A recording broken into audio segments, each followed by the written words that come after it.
Amina Kibwana was a strong-willed, ambitious young woman with dreams that stretched far beyond the dusty corners of her small hometown. She had grown up watching her mother rise before dawn to fetch water and sell vegetables at the market, and Amina had promised herself she would one day give her family a better life. With nothing but a backpack, a folder full of printed resumes, and burning determination in her heart, she stepped off the bus into the loud, crowded streets of Nairobi. The city was alive, people shouting, cars honking, heat pressing against her skin. But Amina didn't flinch. She had come prepared to fight for her future. Day after day, she walked into company lobbies, her shoes worn thin, her smile unwavering. Most places didn't even give her a second glance. Some interviewers laughed at her village accent. Others told her they'd keep her CV on file, then dropped it in the trash as she turned away. But Amina never let the rejections break her spirit. Each no only made her try harder. She skipped meals to afford transport, borrowed airtime just to follow up on applications, and studied at night under the flickering light in her shared hostel room. Her clothes were old, her body tired, but her spirit was unshaken. Every evening, she called her mother, assuring her everything was fine, even when it wasn't. But deep inside, Amina believed that one yes would change everything, not just for her, but for the people she loved. Nairobi was a city of dreams, yes, but it was also a battlefield. And Amina, armed with hope and grit, refused to surrender.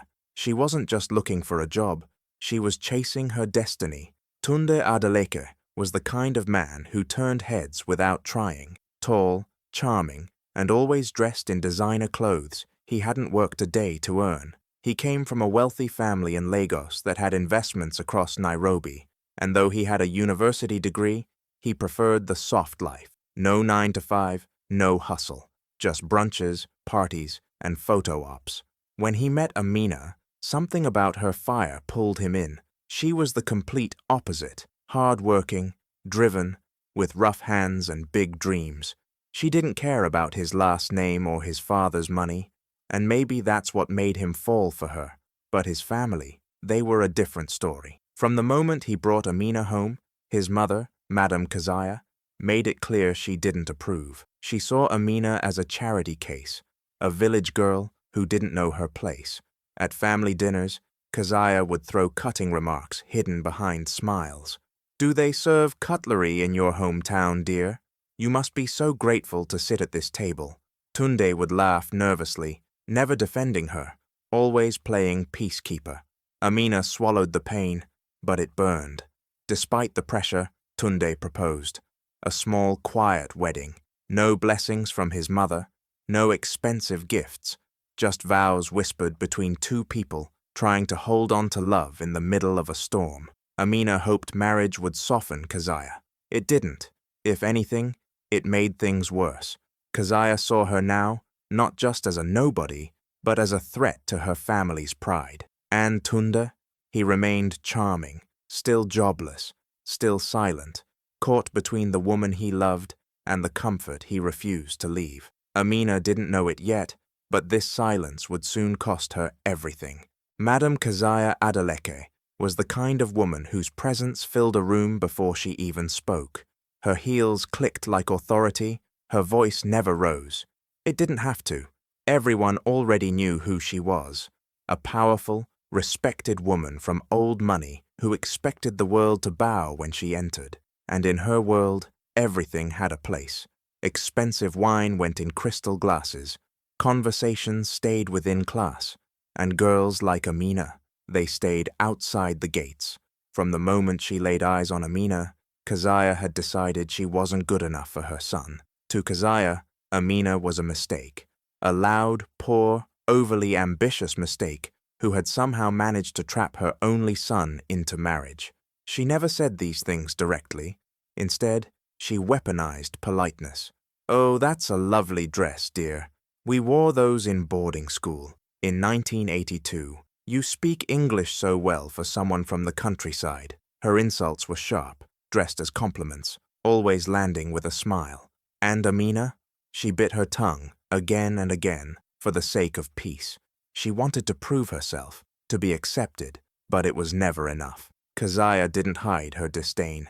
At every gathering, she found a way to remind people that Amina came from nothing. She would boast about her own lineage, about connections and wealth, all while giving Amina the kind of looks that could freeze fire. Her pride didn't allow her to see Amina's heart, her hard work, or her dignity. All she saw was a girl trying to climb into a world she wasn't born into. What Keziah didn't know was that the very person she looked down on would one day hold her fate in her hands. And when that day came, there'd be no warning. It happened on a hot Saturday afternoon, at an upscale restaurant where Keziah had invited a few family friends for lunch. Amina had tagged along, hoping to finally ease the tension between her and her mother-in-law. She wore her best dress, saved money just to fix her hair, and smiled politely, even as Keziah ignored her most of the afternoon.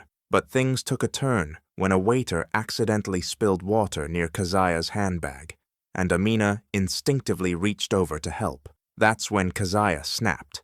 In front of everyone, she stood up, pulled her hand back, and pointed at Amina like she was dirt. "Don't touch my things with your market hands," she spat. "You can't buy class, no matter how many times you fix your hair. Girls like you should stay in the kitchen, or better yet, back in your village." The entire restaurant went quiet. Forks paused in mid-air.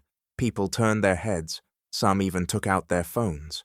Amina's hands trembled, her eyes burning. For months she had tolerated Keziah's cold stares, her cruel words, her arrogance. She had bent backward, trying to be accepted. But in that moment, something inside her broke. Without thinking, without a word, Amina raised her hand and slapped Keziah across the face, loud and sharp. The room gasped.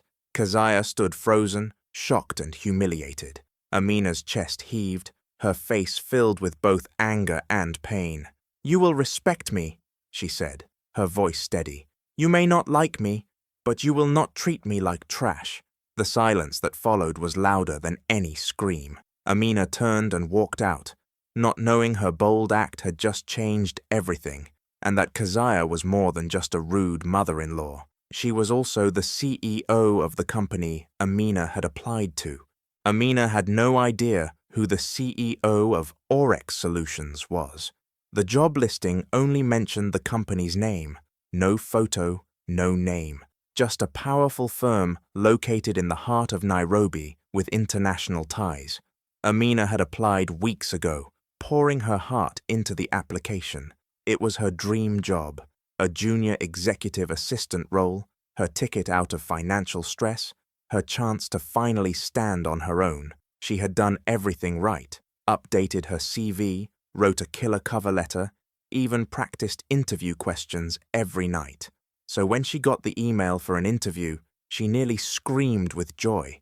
It felt like her luck was turning around, like her hard work was finally being noticed. She ironed her best blouse, borrowed heels from a friend, and arrived at the company's skyscraper 2 hours early, just to be safe. The receptionist greeted her with a warm smile and asked her to wait. The CEO would personally meet the shortlisted candidates. Amina sat nervously, clutching her bag, unaware of what was coming. When the office door finally opened, her heart stopped. Standing there in full power suit, heels clicking on the marble floor, was none other than Madame Keziah, the same woman she had slapped just 2 days ago in front of a restaurant crowd. Amina's eyes widened, her mouth went dry. Keziah's face was calm, unreadable. She adjusted her glasses, scanned Amina from head to toe, then slowly said, "Next candidate." Amina stood, her legs shaking, her world spinning. She hadn't just slapped her mother-in-law. She had slapped the CEO of the company she had desperately hoped to work for. And now everything, her career, her marriage, her dignity, hung in the balance.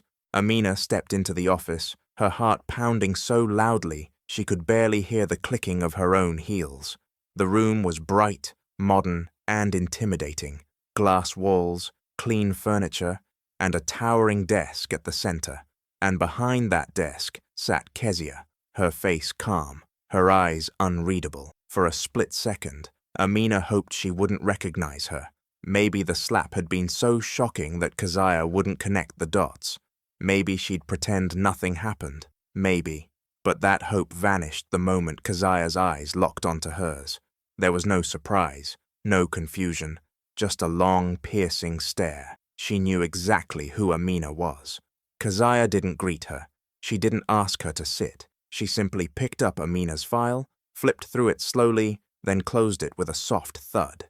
"We'll be in touch," she said, her voice cold like ice. No questions, no interview, nothing. Amina stood there, confused. "Ma'am, was there something wrong with my application?" she asked softly, her voice trembling. Keziah looked up, smiled slightly, the kind of smile that stings more than it comforts, and replied, "You're not a good fit for our company culture." And just like that, she turned her attention to her laptop, dismissing Amina like she was nothing more than a fly on the wall. No explanation, no second chance. Amina walked out of that office with tears threatening to fall. She hadn't just lost a job.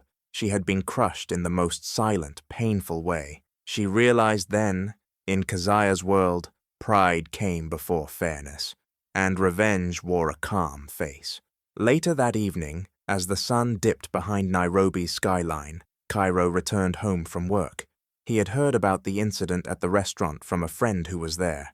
Whispers had spread quickly, and the video of Amina slapping Keziah had quietly started circulating.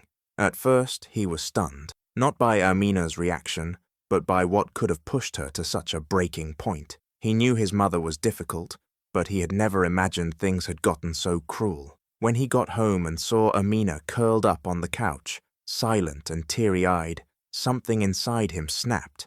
He didn't wait. He went straight to his mother's house, his jaw tight, his heart heavy. Keziah opened the door with her usual smug calm, already expecting a son ready to defend her. But not this time. "Why?" Cairo asked firmly. "Why did you humiliate my wife in public, and then crush her chances at a job she's worked so hard for?" Kezia raised an eyebrow. She embarrassed herself. A woman who slaps her elder in public has no place. "She's been holding her tongue for months while you belittled her," Cairo interrupted. "And I let it happen. That's on me, but not anymore." His voice didn't rise. It didn't need to. Every word landed heavy. "She's smart, she's strong, and she deserves respect. If you can't give her that, then you'll have to live with the distance you're creating." Keziah's face changed. For the first time, her son wasn't the obedient boy she molded. He was a man protecting the woman he loved. Cairo left that night with a weight off his shoulders, ready to stand by Amina no matter the cost. And that moment, it changed everything. Days passed, and just when Amina thought the worst was over, another twist shook her world. She received an unexpected call from the corporate office of Orex Solutions, asking her to return for a follow-up discussion. Confused but hopeful, she dressed carefully and returned to the same building where she'd been humiliated. This time, however, she wasn't directed to Keziah's office. Instead, she was led to the top floor, a level she didn't even know existed. Inside a large, beautifully furnished room sat an elderly man with a kind but commanding presence. "I'm Chairman Baraka," he said with a warm smile. "Sit down, my dear." Amina's heart raced. She had no idea what was happening. Baraka leaned forward. "I saw the security footage, and I've read the reports. But what they don't show is the character of a woman who stood up for herself." Then, with a calm voice, he added, "And Madam Kezia, she is my wife." Amina froze. "But more importantly," Baraka continued, "she doesn't run this company. I do, and I know potential when I see it. My wife may be tough, even prideful, but she was wrong, and we all must learn from our mistakes, even her." Tears welled in Amina's eyes. She couldn't believe what she was hearing. Baraka handed her a folder. "Your appointment letter. You start next week." The world seemed to pause. The same woman who had been slapped, rejected, and belittled now had the job and the respect. As Amina left the office, her steps were lighter. Everything had changed, because the chairman's mother wasn't just anyone. She was the woman Amina had stood up to, and that courage had opened the door to a future she thought was lost forever. Amina could hardly believe it. Just a week ago, she was rejected without a word. Now, she stood in front of the board of directors, her name on a plaque outside the glass-walled conference room. The chairman, Mr. Baraka, had kept his word. But what she didn't expect was what came next. After a detailed conversation about her background, ideas, and vision for change, Baraka turned to the board and said, "We don't just need workers. We need leaders who understand what it's like to fight, to fail, and to rise again. Amina is that leader." The room fell silent. Baraka continued, "Effective immediately, she will join the strategy development team as deputy head. With time, I see her doing even more." Amina blinked in disbelief. The same company that once rejected her now wanted her to lead. As she walked out of the room, staff members whispered and stared, some with shock, others with awe. Even Keziah, who stood by the elevator, looked stunned. She didn't speak. She didn't need to. Her silence said it all. Amina didn't gloat. She didn't throw it in anyone's face. She simply smiled, walked past with grace, and held her head high. Her journey had been painful, embarrassing, public, but she had stayed true to herself. And now, her strength had taken her further than anyone expected. By evening, word had spread all over social media. "The girl who slapped the CEO is now a leader in her company," the headlines read. But behind that slap was a story of power, dignity, and a woman who refused to stay silent. This was no longer just a job. It was her stage. And Amina? She was just getting started. After everything she had been through, being insulted, humiliated, and dismissed, many expected Amina to use her new power for revenge. They thought she would fire those who laughed at her, embarrass Keziah publicly, or at least get even. But Amina had changed. She had grown, and she knew that revenge would only chain her to the pain she had already overcome.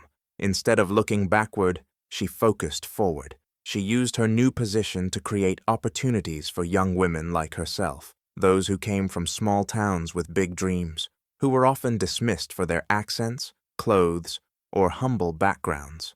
Amina became a mentor, a guide, and a protector for them. She turned the very system that tried to break her into a space for empowerment. As for Keziah, Amina remained respectful but distant. She greeted her with a polite nod whenever they crossed paths in the hallway, but never forced a smile. That silence spoke volumes. It wasn't filled with bitterness, it was filled with boundaries, and that was something Keziah had never expected. A woman who didn't beg, didn't bow, and didn't break, even when she had every reason to. Cairo stood by Amina's side through it all, prouder than ever. He admired the way she had handled it, with fire in her heart, but grace in her actions. Their love, once questioned and mocked, grew even stronger.